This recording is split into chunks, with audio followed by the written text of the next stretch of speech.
Russell's viper নামের সাপ বের হইছে। যশাতুয়া আর মোল্লা গ্রামের ঘরে ঘরে রাসেলস ভাইপার আছে না নাই? তো ঘরে ঘরে যদি থাকে তাইলে আপনি বসবাস করছেন কেমনে? যদিও ঘরের ভিতরে নাই, কিন্তু ঘরের ভিতরে মানুষের মোবাইলে ছবি আছে না নাই? মোবাইলে মোবাইলে রাসেল ভাইপার সাপ, অনেক সাপের চাইতে সাপটা সবল মারে খুব দ্রুত গতিতে। এই জন্য রাসেল ভাইপার সাপের কারণে মানুষ অস্থির হয়ে গেছে।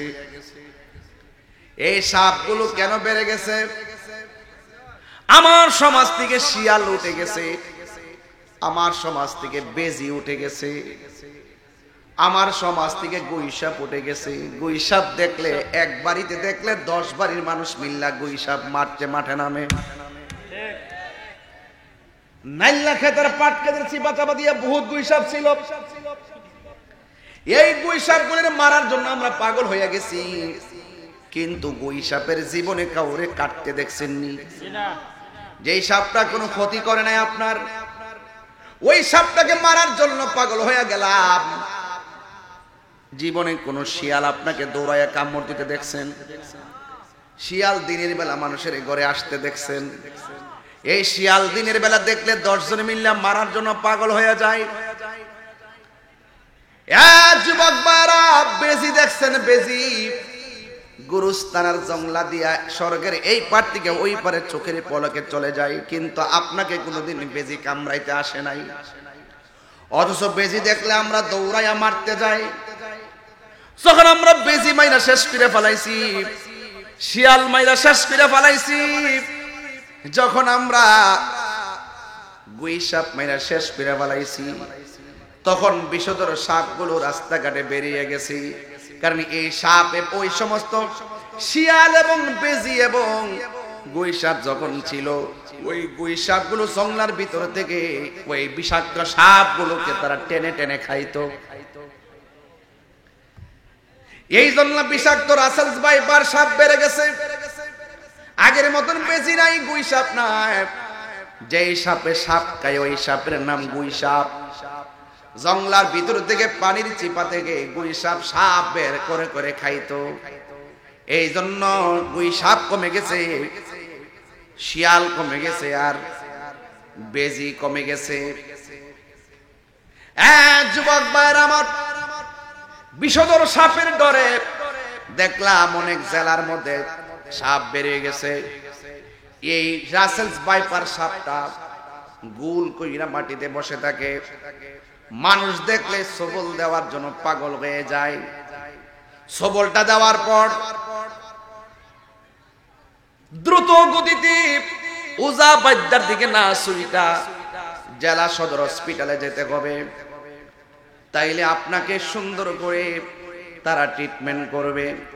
ইদানিং শোনা গেছে ছোট বাচ্চা পর্যন্ত ওই সাপের কামড়ে দুনিয়া থেকে চলে গেছে। অনেক বিষাক্ত সাপ। এই জন্য এটা নিয়ে উদ্বিগ্ন হওয়া যাবে না, সাবধানতা অবলম্বন করতে হবে। মাননীয় প্রধানমন্ত্রীকে বলবো, আসলে ঘটনাটা সত্য না মিথ্যা যাচাই করার জন্য বেসরকারি সংস্থা দেন। এই সাপের বিরুদ্ধে প্রয়োজনে ব্যবস্থা গ্রহণ করা লাগবে। যদি প্রয়োজনে ব্যবস্থা গ্রহণ করা না হয়, ফেসবুক নামক গজবে যেইভাবে প্রচার হইতেছে, আগামীর দিনে কৃষক ধান ক্ষেত করার জন্য ময়দানে যাবে না। কথা কোন না কে লাগে? এইগুলোকে নিধন করতে হবে। বাংলাদেশে দেখবেন চোখের পলকে সব কিছু ভাইরাল হয়ে যায়। এমন একটা অবস্থা সৃষ্টি হয়, মানুষ বড় বিপদে পড়ে যায়। তো আমার ওয়াজ কিন্তু রাসেল ভাইপার নিয়ে না।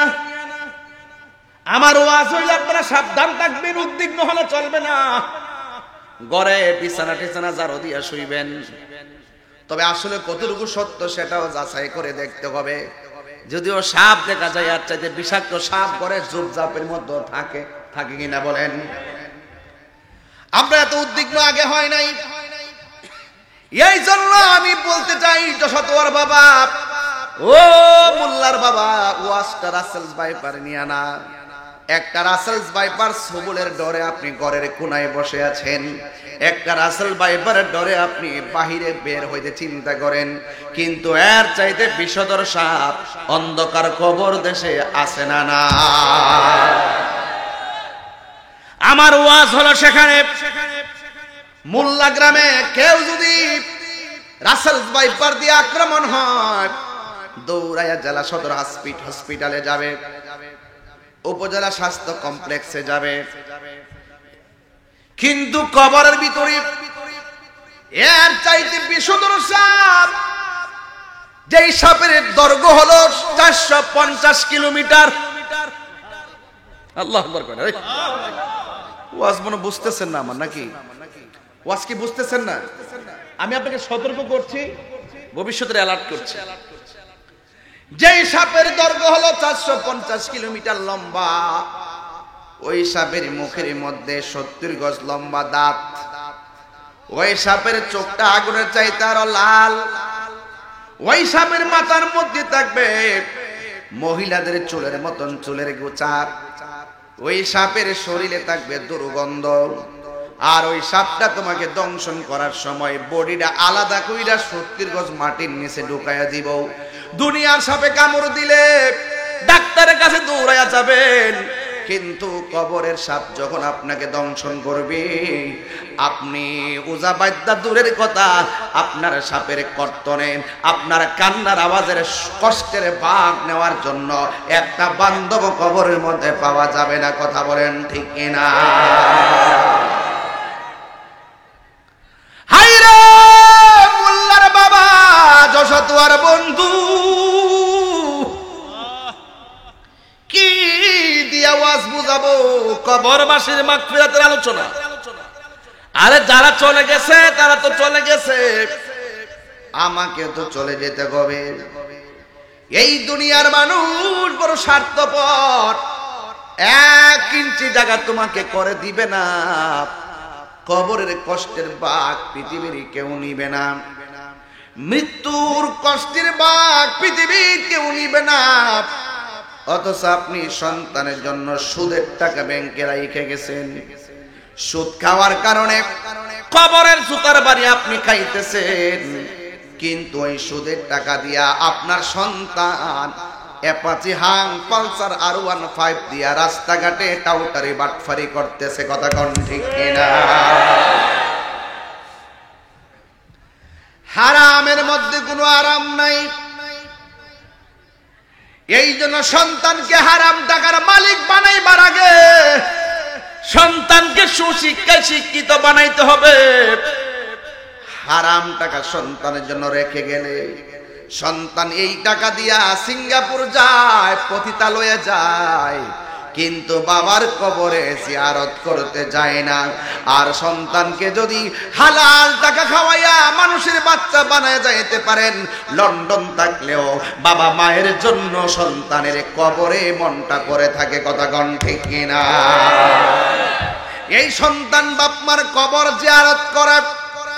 এই জন্য আমি যশোদুয়ার বাবা, মোল্লার বাবা, পায়ের মধ্যে হাত দিয়ে বইলা দিয়া যাবো, আপনার জীবনটা চলে গেছে, আপনার সন্তানকে আপনি এমন কিছু দিয়া যান যে সন্তানটা আপনি চলে যাওয়ার পরেও আপনার কবরের পাশে যাইয়া দোয়া করবে, রব্বির হামহুমা। সবাই আমার সাথে বিনায়া বিনায়া জবান খুলে গন, রব্বির হামহুমা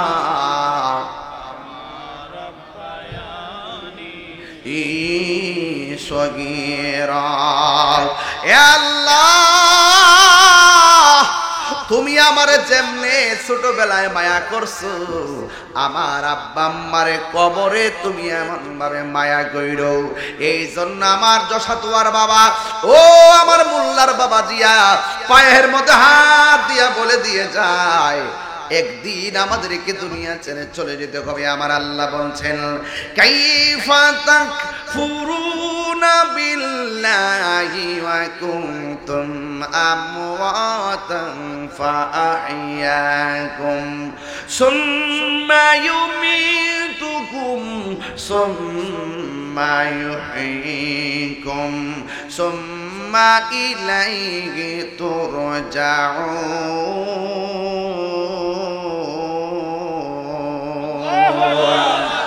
আল্লাহ রাব্বুল আলামিন বলে, তোমরা আমি আল্লাহকে কিভাবে অস্বীকার করছো? তোমরা ছিলে মুর্দা, আমি আল্লাহ তোমাদেরকে জীবন দিয়েছি, এখন দলিলে পেয়ে গেলাম জীবন দেওয়ার মালিককে। যুবক ভাইরা আমার, আল্লাহ রাব্বুল আলামিন কোরআনে বলছে, তোমরা কিভাবে আমি আল্লাহকে অস্বীকার করছো? তোমরা ছিলে মুর্দা, আমি আল্লাহ তোমাদেরকে জীবন দান করেছি। জীবন পাওয়ার পরে কেউ এমপি, জীবন পাওয়ার পরে কেউ মন্ত্রী, জীবন পাওয়ার পরে কেউ বক্তা, জীবন পাওয়ার পরে কেউ ইঞ্জিনিয়ার, কিন্তু কেউ টিনের ঘরের মালিক, কেউ সনের ঘরের মালিক, কেউ বিল্ডিং ঘরের মালিক। যে যত টাকার মালিক হোক না কেন, সবার ঘর একটা। জবান খুলে কোন শেষ ঘরের নাম কি? আরো বড় করবেন কি? সাজিয়ে গুজিয়ে দে মোরে সজনী তোরা, সাজিয়ে গুজিয়ে দে মোরে, সাজিয়ে গুজিয়ে দে মোরে সজনী তোরা, সাজিয়ে।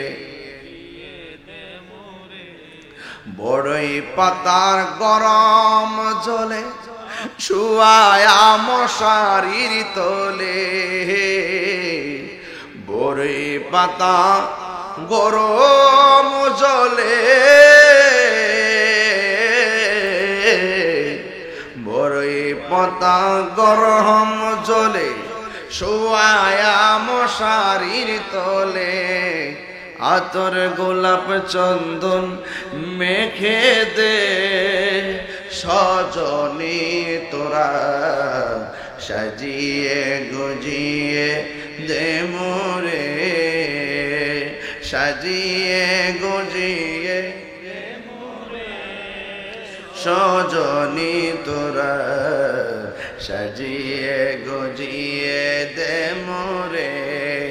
এত রঙিন এত কাপড় কিছুই তো ভালো লাগে না মোর, এত রঙিন এত কাপড়, এত রঙিন এত কাপড় কিছুই ভালো লাগে না মোর, সাদা কাফন আমায় পড়াই দে সজনী তোরা, সাজিয়ে গুজিয়ে দে মোরে, সাজিয়ে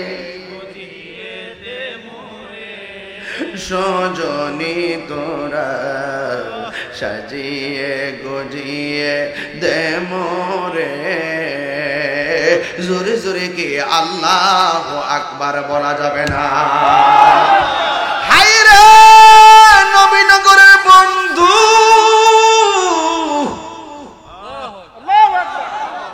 কষ্ট হইতেছে আপনাদের? কবরটাতে খুললা দেখেন কি অবস্থা আছে। এই বৃষ্টি দিনে গলা পর্যন্ত কবরে পানি লেগে রইছে।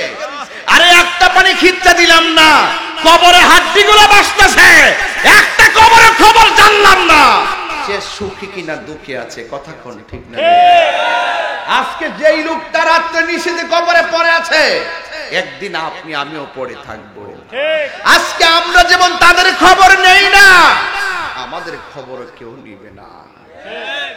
এই জন্য আল্লাহ বলছেন, ওয়া কুনতুম আমওয়াতান ফাআহইয়াকুম সুম্মা ইউমীতুকুম সুম্মা ইউহয়ীকুম সুম্মা ইলাইহি তুরজাউন।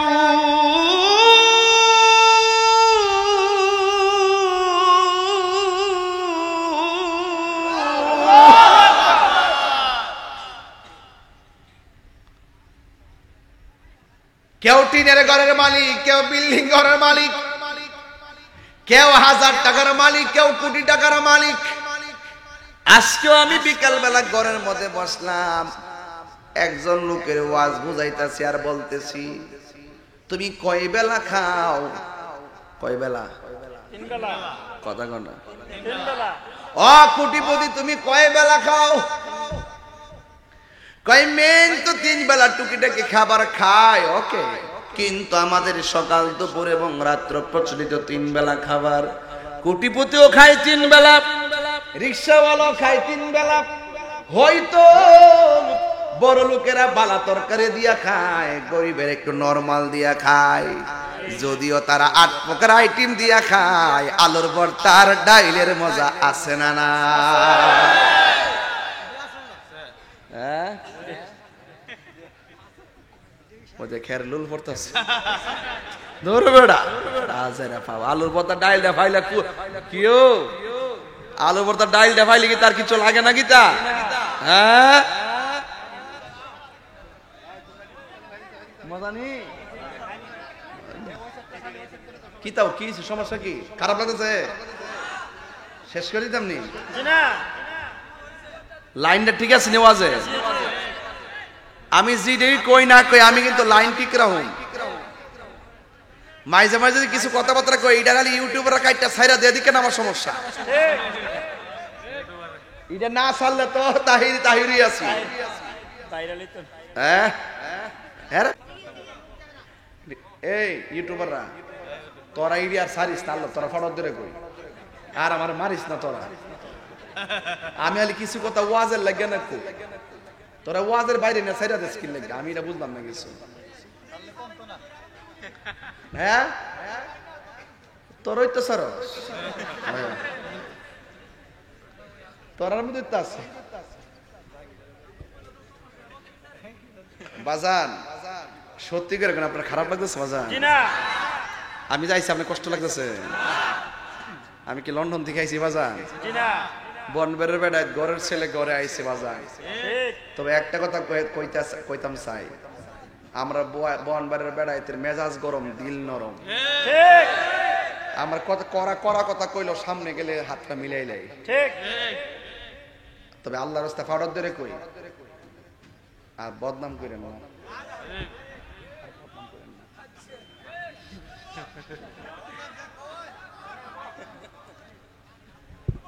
মারামারি করেন না, মারামারি ফলারে গায়ে গেই ফাওড়ারদেরকে কই। হ্যাঁ, শান্তি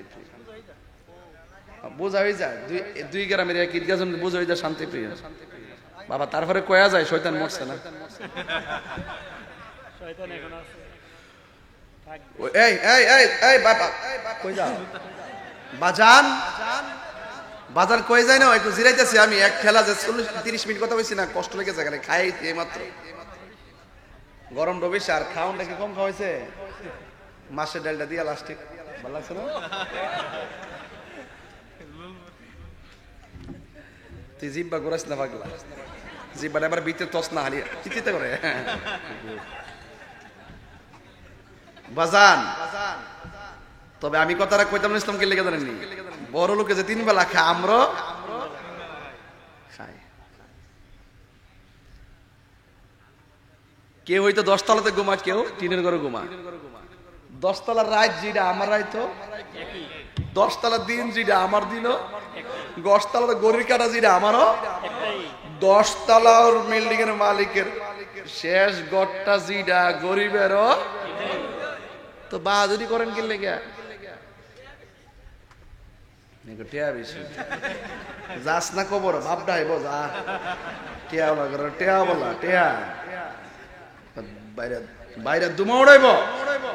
টিয়ার ঘরে টিয়া জাকাত দাস্তান দিকে তো বৃষ্টিটা বন্ধ হয়ে যায়। টিয়া বলি ফুলের সৌরভ, মানুষের গৌরব চিরদিন। তা আল্লাহ যারে দন দিছে, এতে কি অহংকার করা কিছু আছে? আমি 22-23 বছর ধরে ওয়াজ করি, নিজের বাড়িতে যে কবেলা খাইছি কইতাম না, সবসময় মানুষের বাড়িতে খাইতেছি না। দিন যাইতেছে, রাইত যাইতেছে। তবে একটা কথা কয়ে দিতাম চাই, কবরের ভিতরে বন্ধু যাইবনি, বান্ধব যাইবনি, টেহা যাইবনি, সম্পদ যাইবনি। তবে তিনটে কাজ কইরা যান, কবর আজীবন যাইব। সুবহানাল্লাহ কোন কি লেখা? ইজ্জত যে দান করছেন মনে করছেন লস হয়ে গেছে গা, এটা ওই মিজানের ফাল্লা তুলবো। আরে গুরুস্থান দিছেন টেহা, এটা ওই মিজানের ফাল্লা তুলবো। গরিবেরা দান করছেন, এটাই উঠবো। মাহফিলে টেহা দিছেন, এটাই উঠবো। মা বাপরে খেদমত করতেছেন, এটাই যাইব। কথা কোন ঠিক না?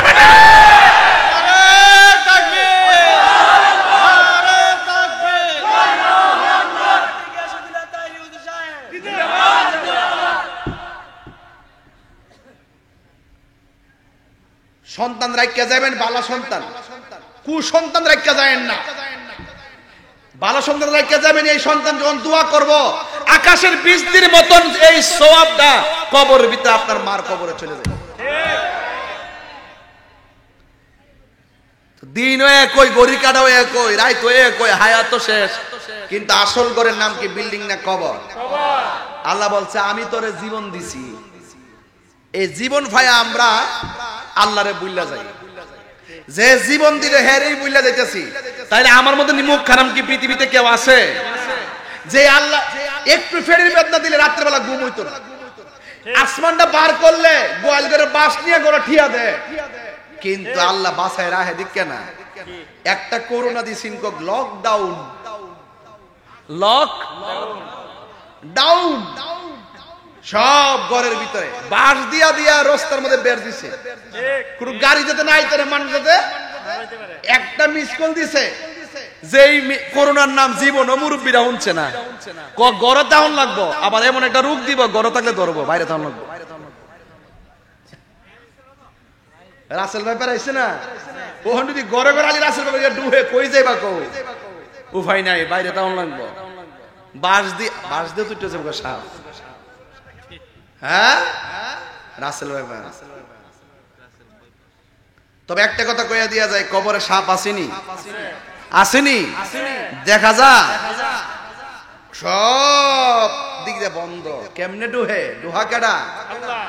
বান্দারে সোজা হয়ে যাও। আল্লাহ কয় আমি তোরে জীবন দিছি, জীবন দেওয়ার পরে আমার কাজ কি? আল্লাহ বলছেন আমি তোরে কেন জীবন দিছি শুন। কোরআন শরীফ থেকে ল তেলাওয়াত করলে কি খারাপ লাগবো? আমি যখন তেলাওয়াত করবো আপনারা দিলটা খুললে আল্লাহরে ডাক দিবেন। এই ডাকের কারণে দেখবেন গুরুস্থানে কবর আযাব মাফ হয়ে যাবে। কেউ মারে মা ডাক দিলে মার মায়া লাগেনি? তা আল্লাহরে ডাক দিলে আল্লাহর মায়া লাগতো না? রেডি আছেন তো ইনশাআল্লাহ? ওয়ামা খালাকুতুল জিন্না ওয়াল ইনসা ইল্লা লিয়াবুদুন।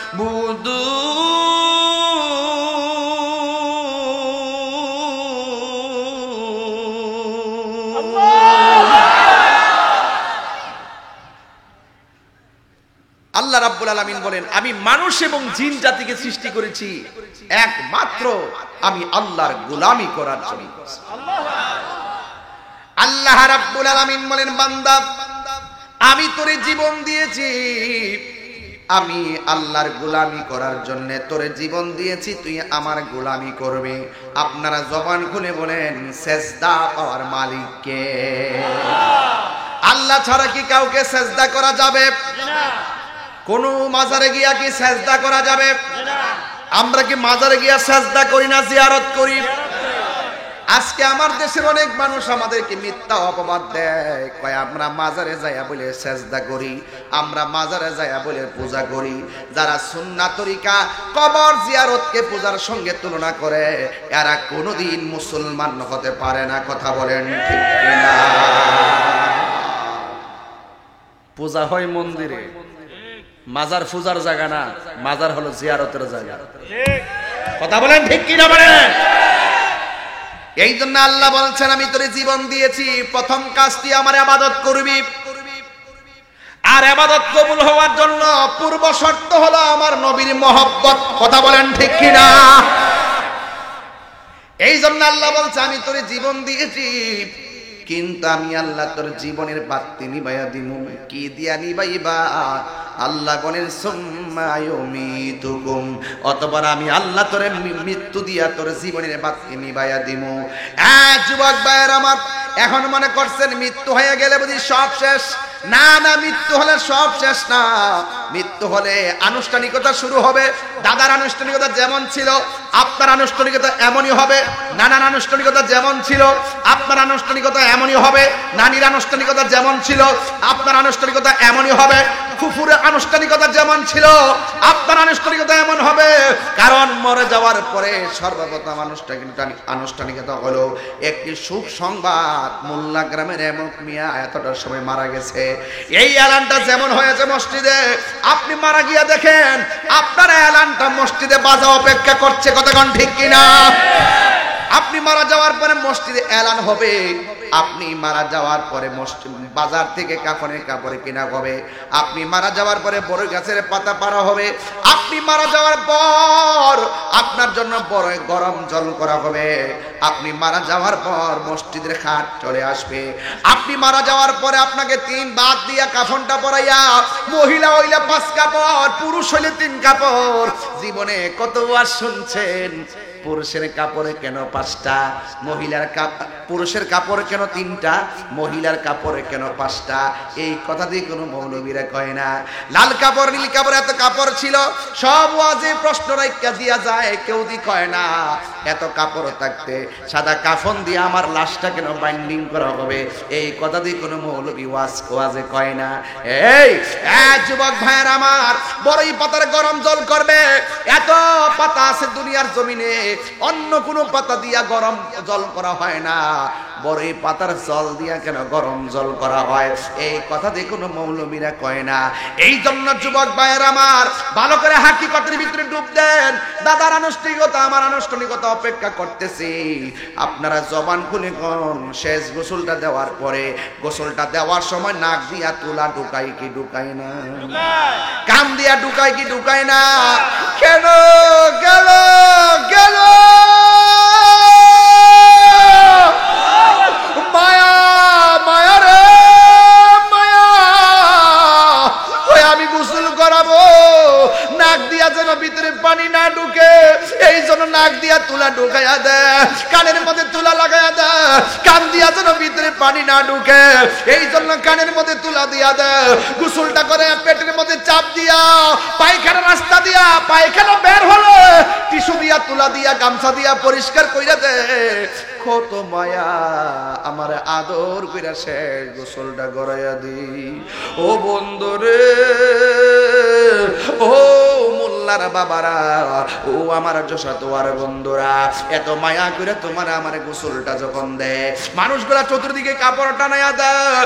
এই চতুর্দিকে না জানি কোন দিন আমার কাপড় টানা লেগে যায়, না জানি কোন দিন ওই মোল্লা বাজারের কাপড়ের কাপড় আমার জন্য রেডি হইয়া যায়। ও যুবক, আল্লাহ বলতেছেন আমি আল্লাহ তোর জীবনের চাক্কা, জীবনের বাতি মরণ দিয়া নিভাইয়া দিব। যেই মাত্র জীবনটা চলে যাবে, এই দেহের মূল্য নাই। এই দেহটা দেখার জন্য কেউ আসে না। 2-4 মানুষ লাইন ধীরে ধীরে আসে, এসে আবার চলে যায়। জানাজার ময়দানে নামাজ পড়তে সবাই যায় না, যাই মানুষ যায় আবার দৌড়াইয়া চলে যায়। এই হলো পৃথিবীর মানুষ। বন্ধু বলো, বান্ধব বলো, জিন্দা থাকলে তোমার মূল্য সব জায়গায় আছে, কিন্তু ওটা চলে যাওয়ার পর আপনজনরা তাড়াতাড়ি কবর দিয়া দেয়। কয় পেটটা ফুলে যাবে, ফুলে গেলে লাশে গন্ধ হয়ে যাবে, দৌড়াইয়া তোমারে কবরস্থানে নিয়ে ঢুকাইয়া দে। কবরটারে দেওয়ার সময় রে বাবা, তোমার যখন কাদের মধ্যে করে গোরস্থানের মধ্যে নিয়ে যাবে, তখন মানুষ তোমার শেষ বিদায় দেওয়ার জন্য গোরস্থানে নিয়ে যাবে। মানুষ লাইনে লাইনে দাঁড়ায় যাবে, আর একজন দাঁড়ায় বলবে, যদি এই লোকটা মারা গেছে, দুনিয়াতে যতদিন ছিল আপনাদের সঙ্গে চলাফেরা করেছে, যদি আপনার কাছে কোনো ভুল বিয়াদবি করে আল্লাহর ওয়াস্তে মাফ করে দিবেন। যদি টাকা পয়সা পাওনা থাকেন, আমরা সন্তান আছি, আমরা দিয়ে দিব। এই জন্য যুবক এইভাবে ক্ষমা চাইবে। আমার কথা হলো বাবা, আমার লাশের পাশে দাঁড়াইয়া আরেক বেড়া দাঁড়াইয়া ক্ষমা চাইতো কি লাগিয়া? দুনিয়াতে থাকতেই ক্ষমা চাইয়া যামু, দুনিয়াতে থাইকাই আল্লাহর কাছে তওবা করে যামু। কথা কোন ঠিক কিনা? সবাই আওয়াজ করে কোন হে আল্লাহ, মানি না জোরে কোন হে আল্লাহ, আরো জোরে হে আল্লাহ। তওবা করছি জানা অজানা ইচ্ছা অনিচ্ছা শিরকি বেদাতি সকল গুনাহ মাফ করো হে আল্লাহ। অতীতের সকল গুনার প্রতি বেজার গইলাম, আর জীবনে গুনাহ করব না, বলে না, আর জীবনে গুনাহ করব না।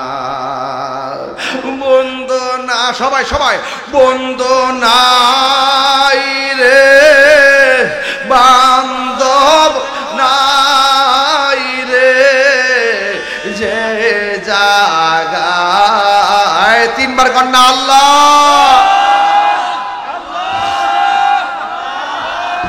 এর চাইতে বেশি জোরে কান্তাছে কবরবাসীরা, কইতাছে আল্লাহ বাঁচাও, আল্লাহ আর মাইনো না, আর কষ্ট দিও না। এদের কান্নার আওয়াজ আমরা শুনি না। রাসূল বলছে এই কবরবাসী দৈনিক রাতে দিনে যেইভাবে বাঁচাও বাঁচাও করে কান্দে, এই আওয়াজ যদি পৃথিবীর কোনো মানুষের কানে লাগতো, ওই মানুষের কানের পর্দা ফাইটে মারা যাইত। আল্লাহু আকবার কোন কেন? কবরেরই আযাব যদি মানুষ দেখিত কবরেরই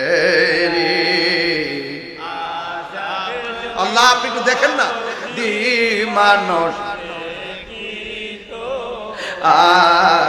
গরবা রিসা রিয়ার পাগল গাইত গরবা আরিয়া পাগল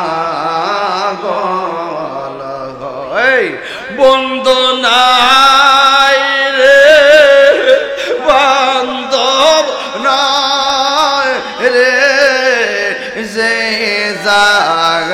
জায়গায় বন্ধু নাই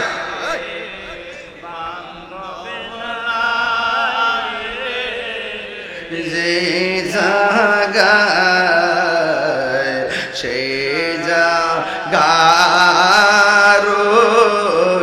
বন্ধু নবী মুস্তাফা, সেই জায়গার বন্ধু নবী। এই বাপ মা যারা হারাইছেন, ওই বাপ মার চোখটা মুখটা খেয়াল করে বলেন, আব্বা আম্মা যার সই সে মাবুদ কবরে, আব্বা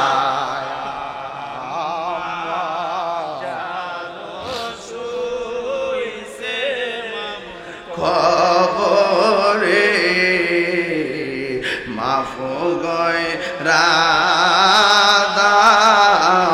দয়াল নবীর খাতিরে, মাফ গয়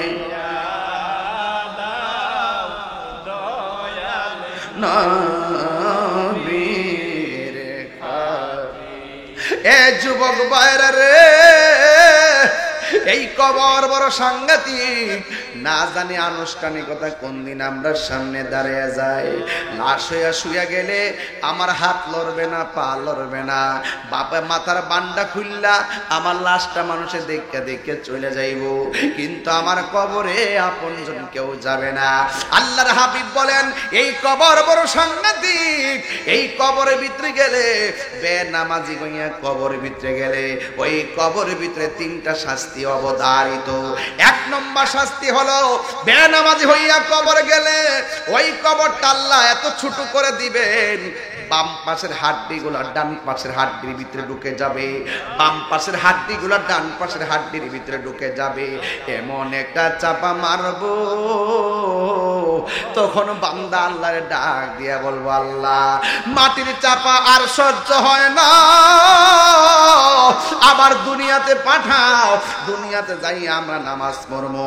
আল্লাহ বলে, না না, সুম্মা ইলাইহি তুরজাউন, আমি আল্লাহর কাছে যেহেতু তোমরা চলে এসেছো, আর পৃথিবীতে হায়াতের আশা করা যায় না। কথা কোন ঠিক না? এই জীবনের পরে আল্লাহ যে মরণ দিব, মরণের পরে আল্লাহ যে জীবন দিব, ওই জীবনের পর আর মরণ হবে না। একদিন না, 2 দিন না, 3 দিন না, আজকে থেকে 700 বছর আগে যারা যে এই কবরটাতে শুয়ে রয়েছি, আমিও ওই কবরের মধ্যে একদিনে পরে যাব। আমিও 700 কেন, আজীবন পর্যন্ত ওই কবরে থাকতে হবে। একদিন আমার কবরে নিশানা থাকবে না, একদিন আমার নাম নেওয়ার মতো কেউ থাকবে না। আজ থেকে 300 বছর আগে যারা মারা গেছে, এদের নামও আমরা জানি না, অথচ এরা আমার বংশের রক্ত, এরপরও তাদের নামটা জানি না। কবরে কেমনে থাকবা গো? ওই কবরে আপনজন কেউ নাই, এই কবরে একা একা পড়ে থাকবা। এই জন্য আল্লাহর হাবিব বলেন, বেনামাজি হইয়া কবরে গেলে ওই কবর মাটি তোমারে চাপা মারবো। 2 নম্বর, কবরের ভিতরে আগুন ধরাইয়া দেওয়া হবে, এই কবরের ভিতরে সর্প ঢুকাইয়া দেওয়া হবে। আর যদি তুমি মানুষের মতো মানুষ হইয়া ওই কবরস্থানে যাইতে পারো, কবরে যাওয়ার পর আমার আল্লাহ ওই কবরের ভিতরে নামাজটারে নূরের টুকরা বানাইয়া কবরে পাঠাইয়া ওই অন্ধকার কবরকে আলোকিত করে দিবি। আর বড় করে বলে না সুবহানাল্লাহ, বলেন কেন? ইন্নাস সালাতা তানহা আনিল ফাহশাই ওয়াল মুনকার। আল্লাহ রাব্বুল আলামিন বলেন, নিশ্চয়ই নামাজ মানুষকে অশ্লীল এবং খারাপ কাজ থেকে বিরত রাখে। আপনি যখন কবরে যাবেন, তখন কবরের ডানে অন্ধকার, বামে অন্ধকার, হঠাৎ করে দেখবে ডান দিক দিয়া একটা নূরের বাতি আলো দিতেছে। তখন বান্দা জিজ্ঞাসা করবে, কি ব্যাপার? আমাদের উপরে মাটি, নিচে মাটি, ডানে মাটি, বামে মাটি, তুমি কোথায় থেকে আলো দিতে এসেছো? ওই আলোটা ডাক দিয়া বলবে, হে আল্লাহর বান্দা, আমি দুনিয়ার কোন চাঁদের আলো না, আমি দুনিয়ার কোন সূর্যের আলো না, তুমি যে দুনিয়াতে নেক আমল করেছো, এই নেক আমল গুলাকে আমার আল্লাহ আলো বানাইয়া তোমার কবরে পাঠাইয়া দিছি। সুবহানাল্লাহ! আরো বড় করে বলেন না সুবহানাল্লাহ, আরো জোরে করে আল্লাহু আকবার। একদিন মাটির ভেতরে হবে ঘরে মন আমার, কেন বান্ধ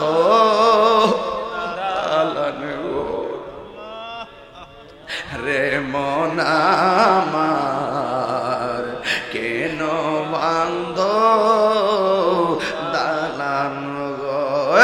প্রাণ পাখি উড়ে যাবে পিঞ্জর ছেড়ে, ধরা দামে সবই রবে, তুমি যাবে চলে।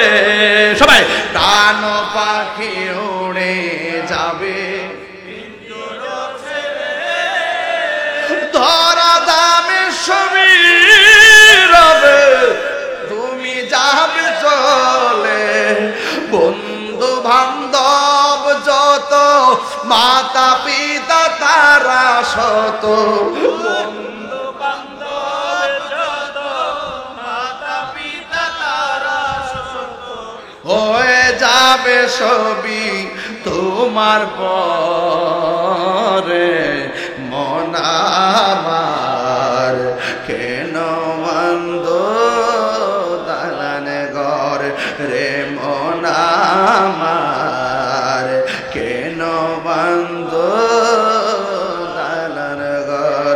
একদিন মাটির ভিতরে হবে ঘর রে মন আমার, কেন বন্ধ দালান ঘর রে মন আমার, কেন বন্ধ দালান ঘর। সুবহানাল্লাহ, সুবহানাল্লাহ। ওই কবর ভিতরে আযাব কি সত্য না মিথ্যা? আরে তুমি যে প্রস্রাব করে পানি নেও না যুবক, আমার নবী বলে কবরে দুইটা কারণে বেশি আযাব হবে। এক নম্বর যারা চুগলখুর, সমাজের সব দ্বন্দ্ব হইল মুনাফিকদের কারণে, সমাজের সব দ্বন্দ্ব চুগলখুরদের কারণে, সমাজের সব দ্বন্দ্ব গীবতকারীদের কারণে। আল্লাহ রাসূল কয় এদেরকে শাস্তি দেওয়া হবে কবরে বেশি। আরেকটা হলো প্রস্রাব করে পবিত্রতা অর্জন করে না, এদেরকে কবরে শাস্তি দেওয়া হবে বেশি। কথা কোন ঠিক কিনা? এ যুবক, তোমার মতো বহুত যুবক দেখছি মোটরসাইকেল লয়ে বাইরেছে, মৃত্যুর লাশ হয়ে ঘরে ফিরছে। খবরদার, এই কবর সাংঘাতিক জায়গা। একদিন না তো দিনের পর দিন কবরে পড়ে থাকবেন, কবর ভাঙ্গা যাইব তুফানে, আর ভিতরে পানি ঢুকতেছে। ওই গতকাল নয় আজকেই দেখলাম একটা লাশ, মনে হয় আর একটা কবর করছে, এক কবরের উপর আরেক কবর থাকে না বাবা? আপনার গুস্তার পাওয়া যায় না? দেখতেছি যে কূপ দেওয়ার পরে সাদা কাফনটা সুতা হয়ে রয়েছে, আর আস্তে আস্তে কাফনটার মাটি লইয়া মাটি কবর ভাঙে গেছে, তো কাফনটা লাগিয়ে গেছে, টাইম না ছিটতেছে, আর হাড্ডি গুলো বাড়িতেছে এই জায়গাটা, আর মাথার খুলিটা বাড়িছে, চোখটা ঢুকেছে। এত সুন্দর দেহ গেল কই, এত সুন্দর চেহারা গেল কই? খবরদার যুবক, আপনার চিন্তা করতে হবে না, দুনিয়ার থাইকা ভালো কাজ করে যান, জিন্দা হলে নিন্দা হবে, প্রশংসা হবে স্মরণ সভায়, যদি আপনি মানুষের মতো মানুষের কাজ করে যাইতে পারেন। কথা বলতে আর মাটির উপর থাইকা সুদ খাইয়া, মাটির উপর থাইকা ঘুষ খাইয়া, মাটির উপর থাইকা দুর্নীতি কইরা, মাটির উপর থাইকা গীবত কইরা, মাটির উপর থাইকা নবীর বিরুদ্ধে কথা বইলা, মাটির উপর থাইকা ওলি আল্লাহর বিরুদ্ধে কথা বইলা, মাটির উপর থাইকা মা বাবার কবর বুকের মধ্যে লাথি মাইরা, মাটির উপর থাইকা মানুষের হক মাইরা খাইয়া, কবরের নিচে যাইয়া জান্নাতের গালিচা পাওয়া যাবে না, জান্নাতের গালিচা পাওয়া যাবে না, জান্নাতের গালিচা পাওয়া যাবে না। ঠিক কি না বলে?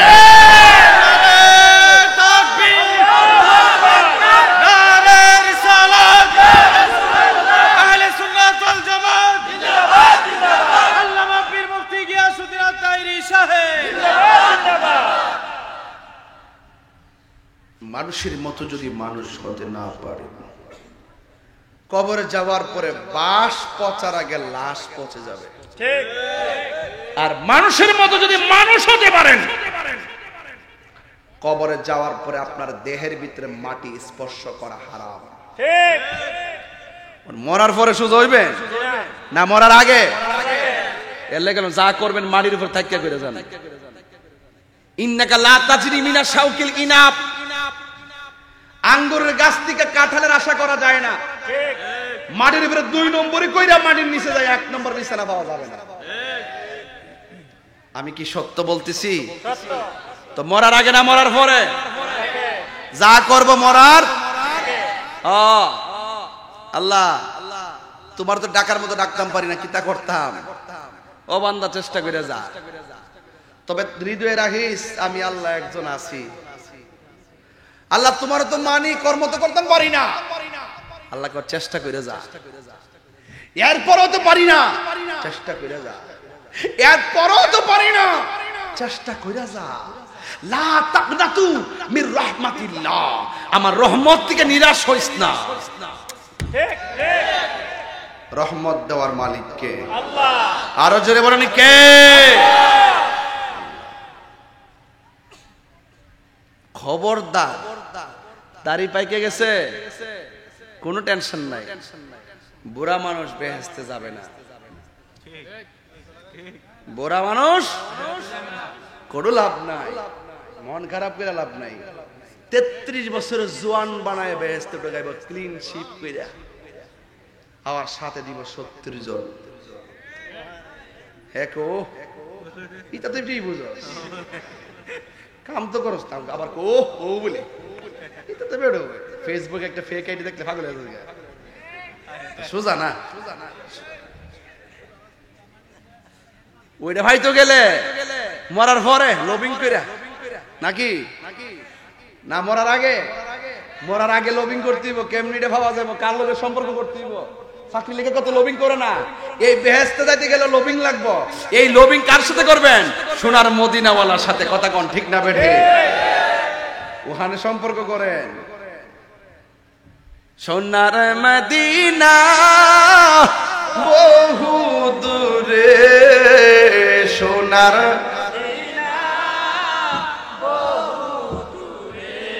আচ্ছা দুইটা হাত তুললে কি কষ্ট হবে বাজান? বানাই দেন না পতাকা, পতাকা বানাই দেন না। সোনার মদিনা এ সোনার মদিনা কিন্তু মদিনাওয়ালা আমার অন্তরে, কিন্তু মদিনাওয়ালা আমার অন্তরে, আমার অন্তর জুড়ে মদিনা আছে রে, অন্তর জুড়ে মদিনা আছে রে। ওই মদিনা কেমনে যাব মন মানে না রে, ওই মদিনা কেমনে যাব মন মানে না রে। যে গিয়েছে একবার সোনার মদিনা তাহার মনে আর কোনো দুঃখ রইল না। যে গিয়েছে একবার সোনার মদিনা তাহার মনে আর কোনো দুঃখ রইল না, তাহার মনে আর কোনো দুঃখ রইল না। যে গিয়েছে একবার সোনার মদিনা তাহার মনে আর কোনো না, তাহার মনে আমার অন্তর জুড়ে মদিনায় আছে রে, অন্তর রে।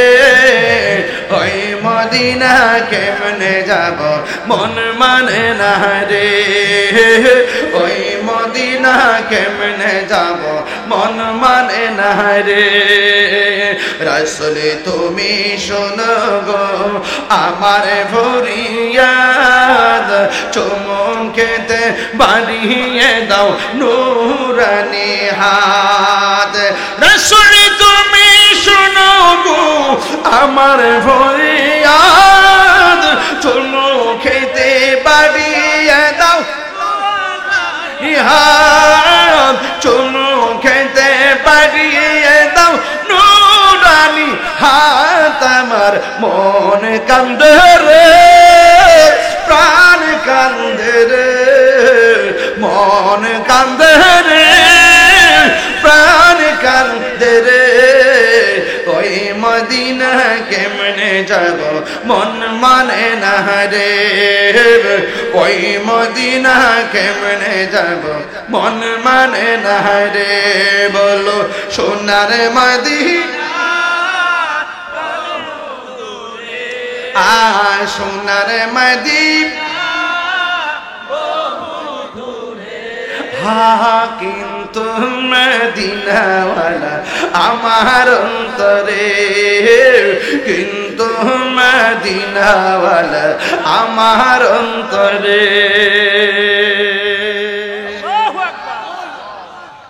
লবিং লাগবো নি কথা কনা লাগবে, লবিং লাগবো নি।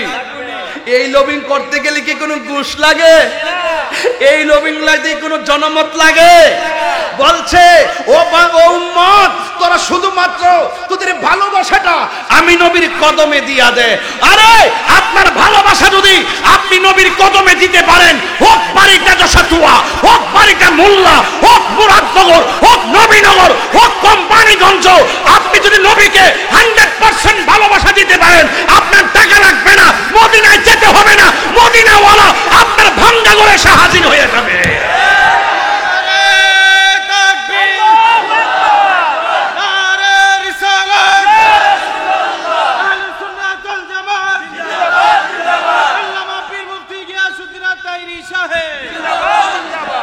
এই যে একটা গজলের বই আইছে আমার কাছে, পারলে নিয়ে যাই 50 টাকা দিয়া।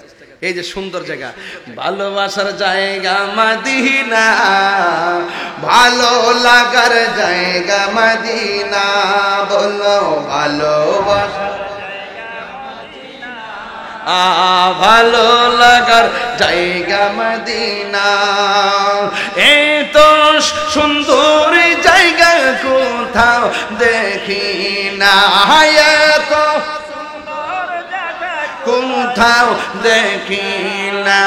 সাজিয়েছেন দয়াল রব্বানা, সাজিয়েছেন দয়াল রব্বানা, ভালো লাগার জায়গা।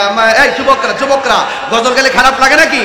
ভালো লাগার জায়গা মদিনা, বলো ভালোবাসার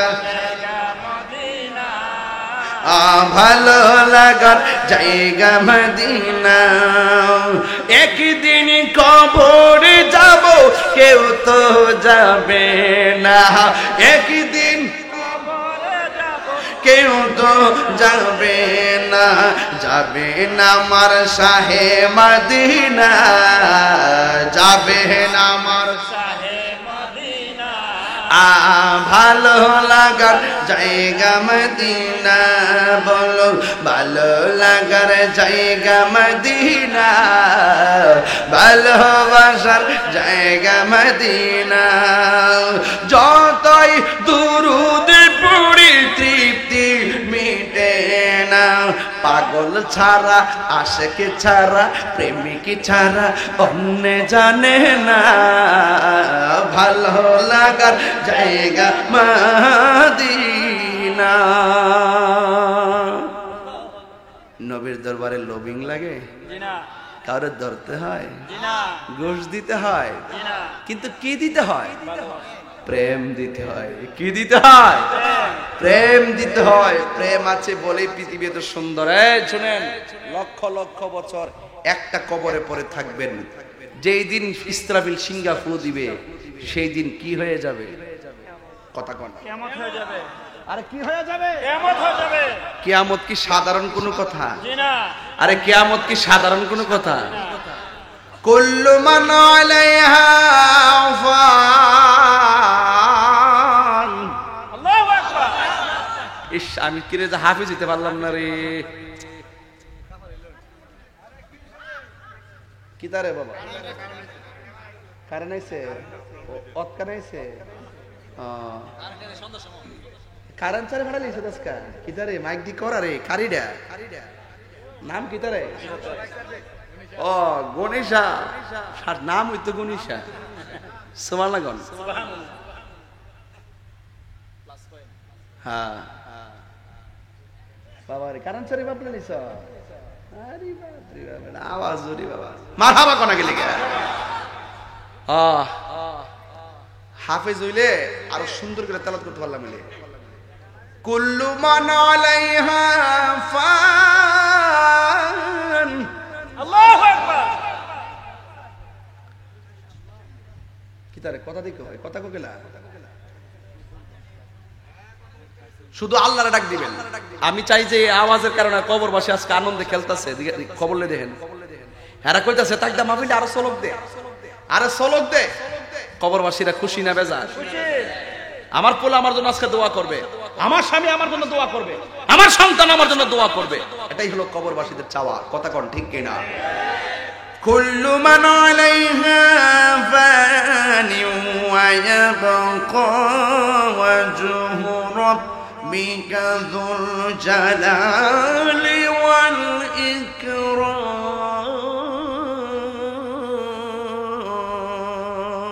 আল্লাহু আকবার।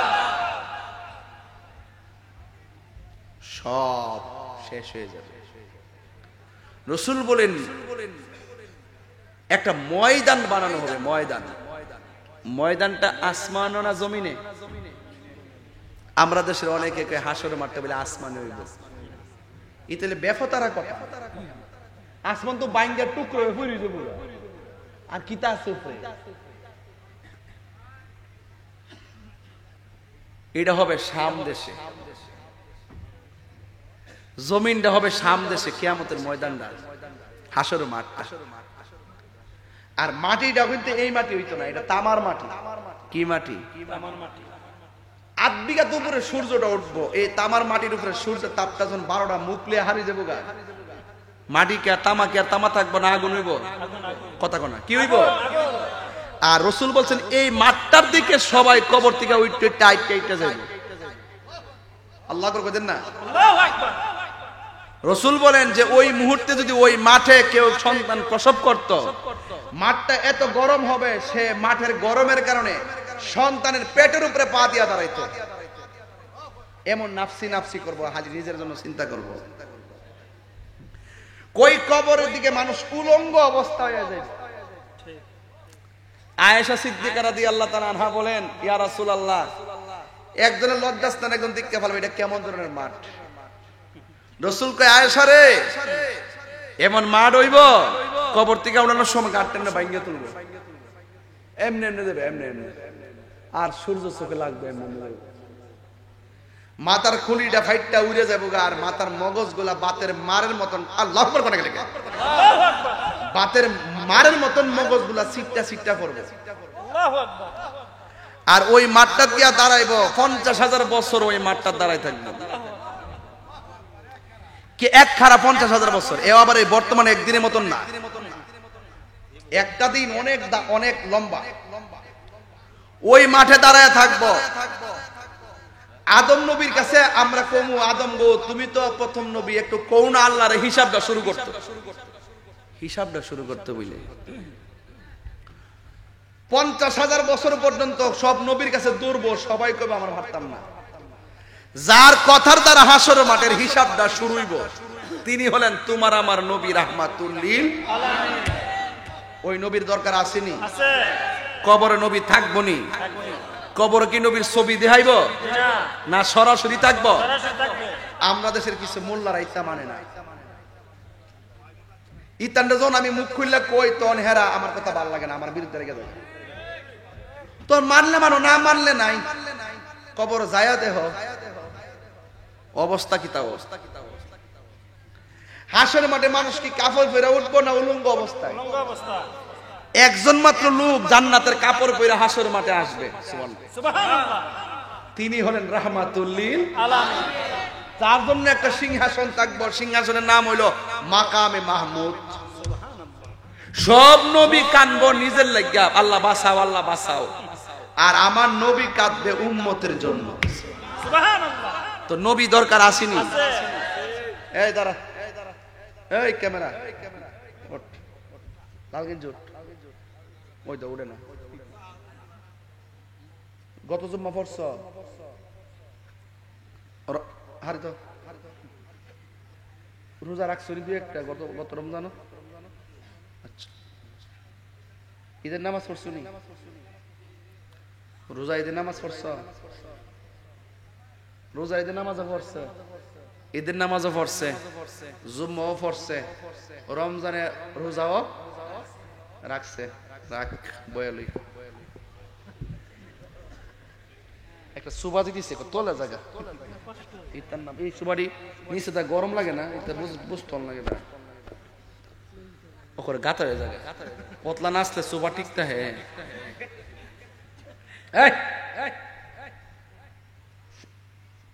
নামাজ পড়ছে, ঈদের নামাজ পড়ছে, ঈদুল ফিতরের নামাজ পড়ছে, জুম্মা পড়ছে। খুব খেয়াল করেন, রমজানের রোজা কিন্তু কবুল হয়েছে কিনা জানো নি?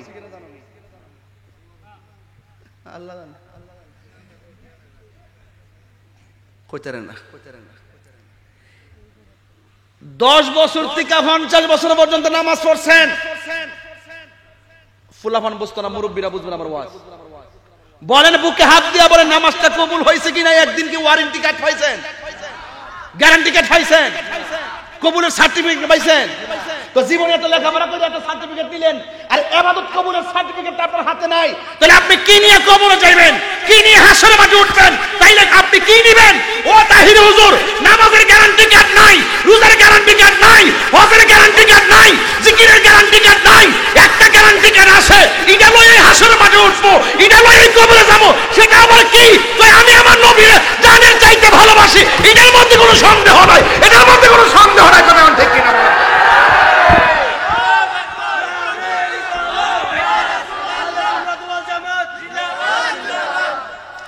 আমার কথা কি বুঝতে পারছেন? আর নামাজ পড়তে হইব, কিন্তু কবুলের সার্টিফিকেট তো নাই। কিন্তু আপনারা যদি কই এখন যে করে 10,000 টাকা দেব আরে নবীর বিরুদ্ধে কথা কও হে কইব জি না নবীর বিরুদ্ধে কথা কইব জি না নবীর গালি দিব জি না তাইলে বুঝালন টাইমে টাইমে নামাজ ছাড়া দিয়ে বন্ধুর ফাল্লা কইরা কিন্তু নামাজ ছাড়া দিলেও নবীর বিরুদ্ধে কথা কয় না এটা হইলো ঈমান এটা হইলো প্রেম এটা হইলো ভালোবাসা সব নবীরা নবী হইও নফসি নফসি করব সব আমলদাররা আমল হইও নফসি নফসি করব একমাত্র আমার নবী আপন হইবে কথা কর ঠিক না বেটা ওয়াজ কি বুঝাইতে পারতাছি নামাজ ছাড়ন যাইতো না কিন্তু কবুলের গ্যারান্টি কার নাই নাই নবীরে ভালোবাসেন নি জি সন্দেহ আছে জি না সন্দেহ আছে জি না এটার নাম ঈমান এটার নাম কি ঈমান হাসর মাঠে নবী কাইব উম্মতি উম্মতি উম্মতি 50,000 বছর বিচার কাজ শুরু হয় না মামলা পেন্ডিং থাকলে খারাপ লাগে না জি মামলা পেন্ডিং রাসূল উকিল হয়ে যাবে ঠাস করে আল্লাহ হাকিম হয়ে যাবে আমরা আসামি হয়ে দাঁড়ায় যাবো ও নবী যখন উকিল হইব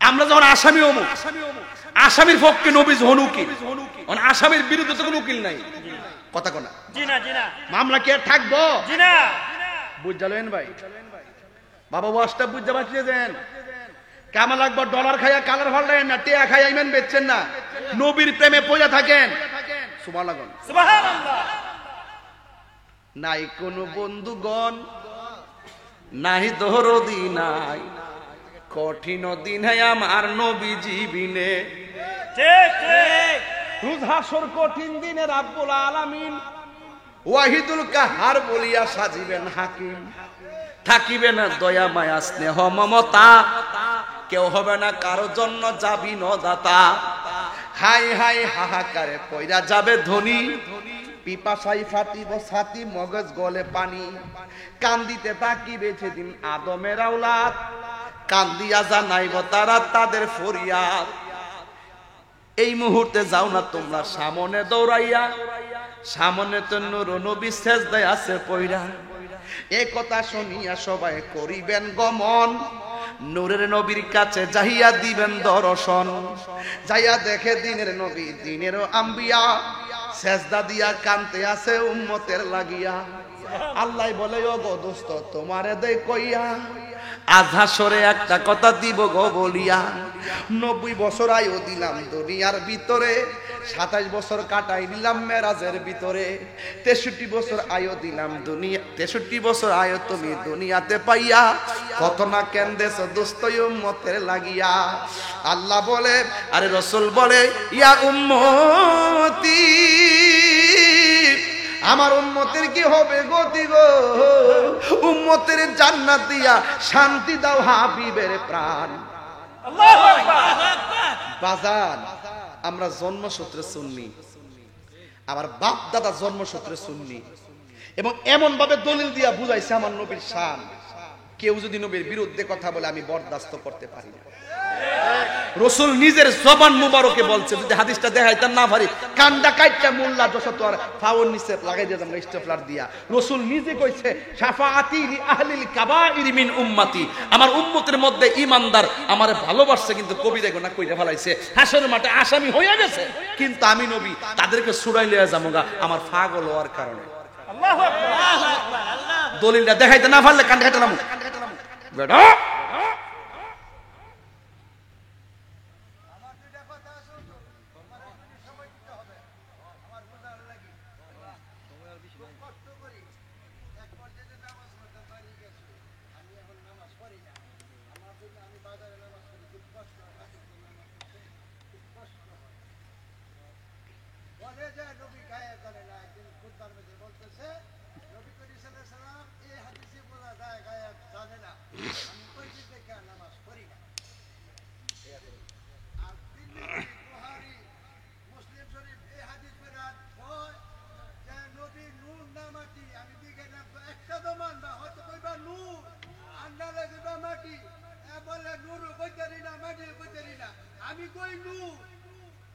আমি কই নূর আর আমার কইতারে না নূর কইতারে না ওটা আমি কই যাইতাম নামাজ পড়তাম বাইরে গিয়া পড়তাম বল আমার বড় বইরা বন আচ্ছা বন বন বন এটা স্বীকৃতি চাই আচ্ছা বন্যা গরম দেরি মারহাবা গো। আল্লাহ প্রদত্ত ক্ষমতা বলে নবী গায়েবের খবর দেন ওয়ালা। যখন আগুন নাই, ফানি নাই, লৌহ নাই, কলম নাই, ফেরেশতা নাই, চন্দ্র নাই, সূর্য নাই, মাটি নাই, জিন নাই, ইনসান নাই, আরশ নাই, লৌহ নাই, কলম নাই, নাই নাই কিছু নাই, তখনই আমার আল্লাহ নবীকে নূর দিয়া বানাইছে। তাহলে যেই ব্যক্তি আমার নবীর নূরও মানে না, গায়েবের খবর দেনে ওয়ালাও মানে না, সে আমার নবী পাকের সৃষ্টি তত্ত্বকে অস্বীকার করেছে। সেই ব্যক্তি আল্লাহ প্রদত্ত নবী পাকের যে শান, আজমত, যে সিফত, যে গুণ, যে গায়েবের খবর দেনেওয়ালা, নবী শব্দের অর্থই গায়েবের খবর দেনেওয়ালা, যে জান্নাত সত্য গোপন করে ওই ইমামের পিছনে নামাজ পড়া যাবে না। কথা কোন ঠিক না বেটে?